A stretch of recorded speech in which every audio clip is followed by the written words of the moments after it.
মুসা নবী দ্বীনের দাওয়াত দিলেন। আল্লাহ তাআলা মুসা নবীর সাথে তার ভাই হারুন আলাইহিস সালামকেও নবুয়ত দিলেন। বললেন ইযহাব ইলা ফিরআউনা ইন্নাহু তাগা, ফিরআউনের কাছে যাও, সে সীমা লঙ্ঘনকারী। দুজনেই গিয়ে দাওয়াত দিলেন, কিন্তু তাদের দাওয়াত ফিরআউন প্রত্যাখ্যান করল। মুসা নবী ছিলেন বনি ইসরাইলের, ফিরআউন ছিল কিপ্তি বংশের। কিপ্তি বংশের জালেমগুলো ফিরআউন, কিপ্তি বংশের জালেমগুলো মুসা নবীর বংশ। বনি ইসরাইলের ইমানদারদের উপরে নিপীড়ন চালাতো, নির্যাতন চালাতো। এমন নিপীড়ন, এমন নির্যাতন রব্বুল আলামিন কোরআনে কারীমে তার এই নিপীড়নের বর্ণনা দিয়েছেন। ইউযাব্বিহুনা আবনাআকুম ইউকাত্তিলুনা আবনাআকুম, ধরে ধরে বনি ইসরাইলের শিশু সন্তানগুলোকে জবাই করত, হত্যা করত। নিজের ক্ষমতার জন্য, মসনদের জন্য মানুষ হত্যা করা, এটা ভালো মানুষের কাজ না, এটা ফেরাউনের কাজ। এখনো দেখেন দুনিয়াতে চেচনিয়ায়, বসনিয়ায়, ফিলিস্তিনে, কাশ্মীরে বহু জায়গায় মুসলমানদেরকে অন্যায়ভাবে মারা হচ্ছে। এখনো যারা নিজেদের গদির জন্য, ক্ষমতার জন্য মানুষ মারে, এরা হচ্ছে এই যুগের নব্য ফেরাউন।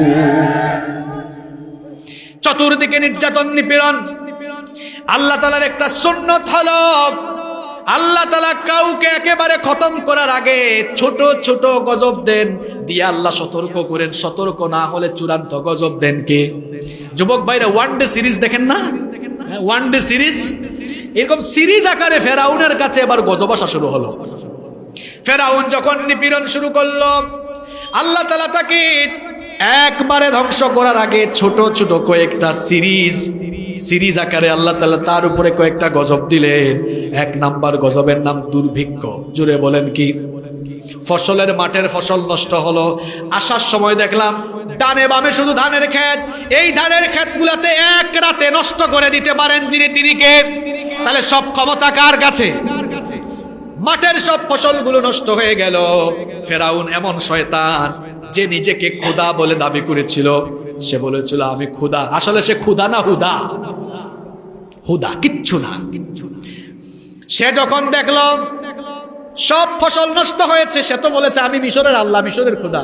এখন মিশরের জনগণের সামনে কি বলবে? মিশরের জনগণ যদি বলে ও খোদা, ফসলগুলা নষ্ট হইলো, আপনি তো রক্ষা করতে পারলেন না। এই জন্য সে জাতে মাতাল হইলেও তালে মুসা নবীকে দাওয়াত করলো। সে জানে এটা মুসার রবের কাজ। মুসা নবীকে দাওয়াত করে বলল, মুসা, আমি জানি তোমার রব এই ফসলগুলা দুর্ভিক্ষতা শেষ করছেন। তোমার রবকে বলো আমি ফেরাউন ভালো হয়ে গেছি, আর আমি জুলুম করব না, আর আমি অন্যায় করব না। তিনি যেন দুর্ভিক্ষ তুলে নেন, তাহলে আমি আর ইমানদারদের উপরে নির্যাতন, নিপীড়ন করব। মুসা নবী সহজ সরল মনে আল্লাহর কাছে দোয়া করলেন। দুর্ভিক্ষ তুলে নিলেন কে? কিন্তু ফেরাউনের নীতির কোনো পরিবর্তন ঘটলো? যেই লাউ সেই কদু। ফেরাউন তার আগের জায়গায় আছে, আরো বেশি নিপীড়ন বাড়িয়েছে। এবার আল্লাহ তাআলা আবার তার জন্য গজব রেডি করলেন। ফসলের মাঠে আবার ফসল হয়ে গেল। এমন বন্যা হলো, এমন প্লাবন হলো, প্লাবনের বন্যায় সব ফসলগুলোকে ভাসিয়ে দিলেন কে? ফেরাউন জাতে মাতাল, কিন্তু তালে হে ভালো করে জানে এই গজব, এই বন্যার গজব এটা মুসার রবের কাছ থেকে এসেছে। মুসা নবীকে আবার দাওয়াত দিয়েছে। আবার দাওয়াত দিয়ে বলল, মুসা তুমি তোমার রবকে বলো তিনি যেন এই গজবটা উঠায় নেয়। এবার আমি ভালো হয়ে যাব, এবার আমি কি হব? মুসা নবী দোয়া করলেন, আল্লাহ বন্যা উঠায় দিলেন। ফসলের মাঠে আবারও ফসল। কিন্তু ফেরাউনের নীতির কোনো পরিবর্তন ঘটলো? এবার আল্লাহ তাআলা 3 নম্বরে পঙ্গপালের গজব পাঠালেন। পঙ্গপাল এসে সব ফসল খেয়ে ফেললো, এমনকি কাঠের তৈরি আসবাবপত্র সেগুলোও পঙ্গপাল পোকামাকড় খেতে লাগলো। এবার ফেরাউন যখন এই চিত্র দেখলো, আবার মুসা নবীকে দাওয়াত দিচ্ছে। শুনতেছেন আপনারা? সিরিজ আকারে একটার পরে আরেকটা।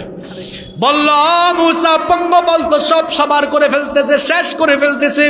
তোমার রবকে বলো তিনি যেন এই গজবটা উঠায় নেন। মুসা নবী দোয়া করলেন, আল্লাহ তাআলা এই গজবটা উঠায় নিলেন। এরপরেও ফেরাউন ভালো হলো। 4 নম্বরে আল্লাহ তাআলা উকুনের গজব পাঠালেন। উকুন বুঝেন আপনারা? নীলফামারীতে উকুনকে কি বলেন আপনারা? উকুনি বলে না? উকুনের গজব। উকুন তো মাথায় হয়, কিন্তু আল্লাহ এত লক্ষ লক্ষ উকুন পাঠালেন। ফেরাউনের বংশের সবগুলো জালেমের মাথা থেকে পা পর্যন্ত এবার উকুন কামড়ায়। আমরা মাঝে মাঝে পাওয়ার পাইয়া, ক্ষমতা পাইয়া নিজেদেরকে খুব বড় মনে করি।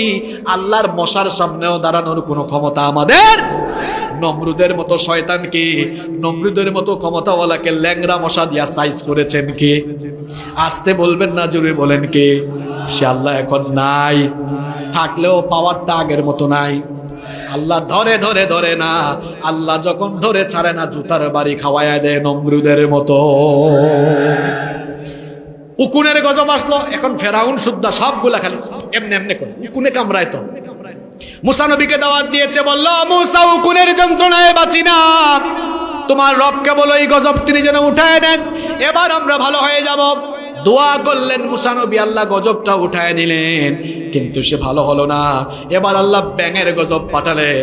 তরকারির পাতিলে ব্যাঙ, খাবারের ডেকে ব্যাঙ, যেখানে ঘুমায় ব্যাঙ, ফেরাউনের হাঁটুর উপরে ব্যাঙ যখন ঘুমায় তার শরীরের উপরে ব্যাঙের লাফালাফি। যন্ত্রণা কম না বেশি? আল্লাহর ব্যাঙের সাথেও পারা যাবে? ঘুমাইতেও পারে না, বসতে পারে না, হাঁটতে পারে না। মুসা নবীকে দাওয়াত দিল, বলল মুসা তোমার রব তো ব্যাঙ দিয়ে আমারে সাইজ করতেছেন, বলো এবার যেন গজবটা উঠান, আমি ভালো হয়ে যাব। মুসা নবী দোয়া করলেন। দেখেন আল্লাহ ফেরাউনের সুযোগ দিয়েছেন কম না বেশি? কত সুযোগ দিয়েছেন আল্লাহ যে ভালো হয়, কিন্তু ভালো হয় জাতের খারাপ। তো এরপরে ভালো হলো না, 6 নম্বরে আল্লাহ রক্তের গজব পাঠালেন। পানির গ্লাসে পানি রক্ত হয়ে যায়, তরকারির পাতিলে তরকারি রক্ত হয়ে যায়, ডানে বামে সব জায়গায় রক্ত, সব দিকে এগুলো দেখে তারা ভীত বিহ্বল হয়ে গেল। ফেরাউন ডাকলো, ডেকে মুসা নবীকে বলল, মুসা তোমার রবকে বলো তিনি যেন গজবটা তুলে নেন। আল্লাহ গজবটা তুলে নিলেন। মুসা নবী দোয়া করার পরে গজব তোলার পরে ফেরাউন ভালো হলো না। এত নিপীড়ন, এত নির্যাতন শুরু করলো।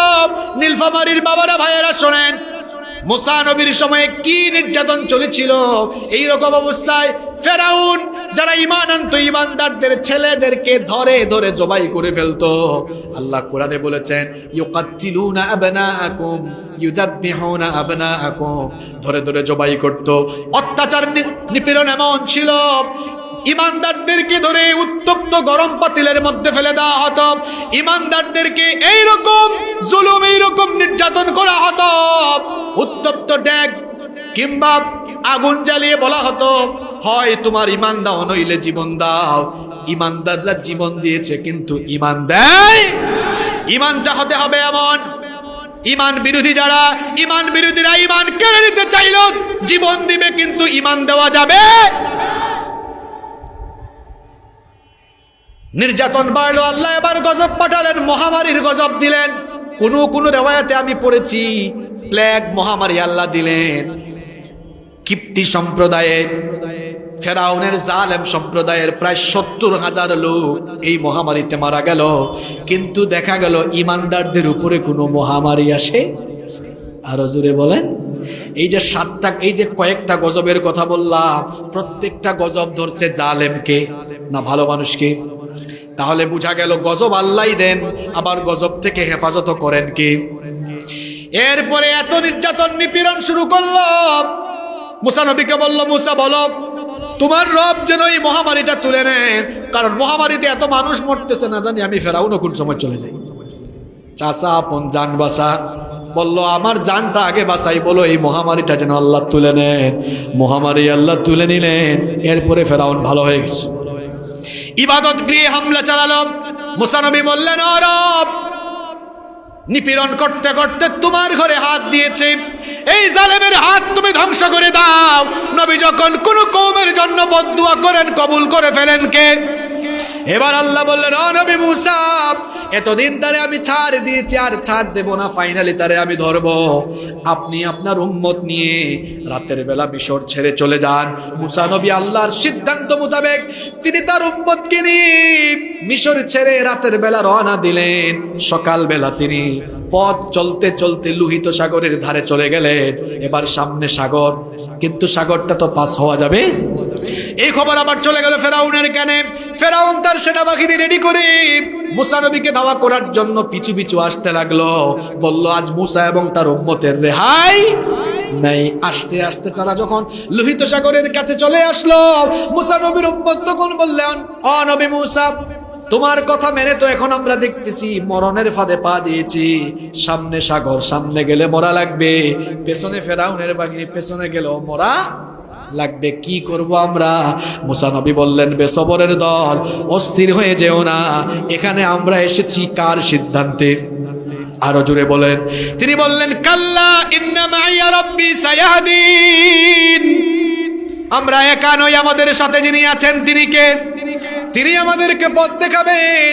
আল্লাহ তাআলা তখন বললেন, ও নবী মুসা, আপনার তাওয়াক্কুল আমার কাছে এত ভালো লাগছে গো নবী, এবার সবার সামনে আমি আমার কুদরত দেখাবো। ও নবী মুসা, আপনার হাতের মধ্যে এটা কি? হাতে কি? এবার লাঠির কারিশমা কুদরত আল্লাহ দেখালেন। আল্লাহ বললেন, নবী মুসা, লাঠি দিয়ে আপনি আঘাত করেন। তিনি যখন লাঠি দিয়ে সাগরের তীরে আঘাত করলেন, সাগরের মাঝখান দিয়ে পানিরে দুই ভাগ করে রাস্তা মাঝখানে বানায় দিলেন। কি কারণ? পানি হুকুম মানে কার? সাগরের মাঝখান দিয়ে রাস্তা হয়ে গেল। মুসা নবী বললেন, ও উম্মত, যাও পথ দিয়ে সাগর পাস হয়ে যাও। মুসা নবী উম্মত নিয়ে সাগর পাস হয়ে যাচ্ছেন। এইদিকে ফেরাউন তার দলবল নিয়ে এসে দেখে, হায় হায় হায়, আজীব কারবার, সাগরের মাঝখানে রাস্তা। সে তখন একটু পার্ট হয়েছে, কয় দেখছ, আজ আমি ফেরাউন খুদার ভয়ে সাগরের মাঝখান দিয়েও রাস্তা হয়েছে, আজকে মুসার রেহাই নাই রে, আজকে মুসার রেহাই। কি ভাব নিছে দেখছেন? আল্লাহ বলতেছেন, রাগ তোর ভাব চাবে, একটু পরে ছুটাবো আমি। সে তখন বলল, সেনাবাহিনীকে বলল, দাঁড়িয়ে আছো কেন? রাস্তায় চলা শুরু করো, সবগুলারে ধরো। এরাও নামলো। ওইদিকে ওই পারে মুসা নবী উম্মত নিয়ে চলে যাচ্ছে। উম্মতের লোকেরা যখন ওই পারে চলে গেল, বলল, নবী মুসা কেমনে বাঁচবো? ওই তো দেখি ফেরাউন আমাদের পেছনে পেছনে চলে আসতেছে। মুসা নবী বললেন, অপেক্ষা করো, কিছুক্ষণ পর কুদরত ঘটবে, কিছুক্ষণ পর একেবারে খেলাটা ভালো করে ফাইনাল করবেন কে? আল্লাহ সূরা ইউনূসের মধ্যে বলেছেন, ওয়াজাওয়াজনা বিবানি ইসরাঈলাল বাহরা ফাআতবাআহুম ফিরআউনু ওয়া জুনুদুহু বাগায়াও ওয়া আদাওয়া। আল্লাহ তাআলা বলছেন, বনি ইসরাইলকে আমি সাগর পাস করে দিলাম, আর পেছনে পেছনে যখন ফেরাউনের বাহিনী ধাওয়া করে করে তারাও যখন সাগরের মাঝখানে যে রাস্তা আমি বানালাম, এই রাস্তা দিয়ে হাঁটতে হাঁটতে যখন সাগরের মাঝখানে চলে আসলো, এবার ঘটনা আল্লাহ ঘটাচ্ছেন। আল্লাহ বলছেন, হাত্তা ইদা আদরাকাহুল গরাক ক্বালা আমানতু আন্নাহু লা ইলাহা ইল্লাল্লাযী আমানাত বিহি বানু ইসরাঈল ওয়া আনা মিনাল মুসলিমিন। সাগরের যখন একেবারে মাঝ বরাবর চলে আসলো, আল্লাহ পানিকে হুকুম করলেন, আগে তো আমার হুকুমে তোমরা দুই ভাগ হয়েছিল, এখন পানি আবার আগের মতো হয়ে যাও। এবার মাঝখানের রাস্তাটা ভ্যানিশ করে দিলেন কে? এবার ফেরাউন আর তার দলবলকে পানিতে নাকানো চুবানো খাওয়াচ্ছেন কে? ফেরাউন যখন পানিতে ডুবতেছে, পানিতে নাকানো চুবানো খাইয়া যখন দেখতেছে মরে যাবে, এবার সে বলতেছে, আল্লাহ আমি ভালো হয়ে গেছি। বলতেছে, আমানতু আন্নাহু লা ইলাহা ইল্লাল্লাযী আমানাত বিহি বানু ইসরাঈল। বনি ইসরাঈল যার উপরে ঈমান এনেছে, আমিও ঈমান আনলাম। আল্লাহ বললেন, আল আন, হে ফেরাউন, তোর এখন সময় হয়েছে না রে, সারা জীবন জুলুম করলি। আল্লাহ বললেন, আল আন ওয়াকাদ আসাইতা ক্বাবলু ওয়া কুনতা মিনাল মুফসিদিন। এখন তোর সময় হয়েছে, কিন্তু এতদিন তো তুই জুলুম করেছিস, অন্যায় করেছিস, মানুষের উপরে নিপীড়ন চালিয়েছিস। আজ আমি তোরে যখন ধরছি, আজ আর আমি তোরে ছাড়ব। পৃথিবীতে কেউ স্থায়ী হয় না, হোক না সে ফেরাউন কিবা নমরুদ। কেউ ভবে চিরকাল রয় না, কেউ ভবে চিরকাল রয় না। চলে যায় সব ছেড়ে যেতে হয়, মৃত্যু মানে না কোনো পরিচয়। সব রাজা মহারাজা আর মহাবীর কাউকে সে অবকাশ দেয় না।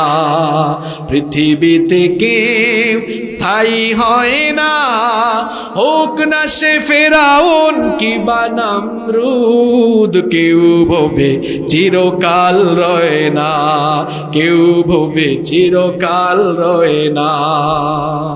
এই সেই পিরামিড দাঁড়িয়ে, পিরামিডের দেশ না মিশর, যেগুলো নিয়ে তারা খুব গর্ব করত। আল্লাহ বলছে, এই কবিতায় লিখছেন, এই সেই পিরামিড দাঁড়িয়ে আকাশের দিকে মাথা বাড়িয়ে ডেকে ডেকে বলে যাবে চিরকাল।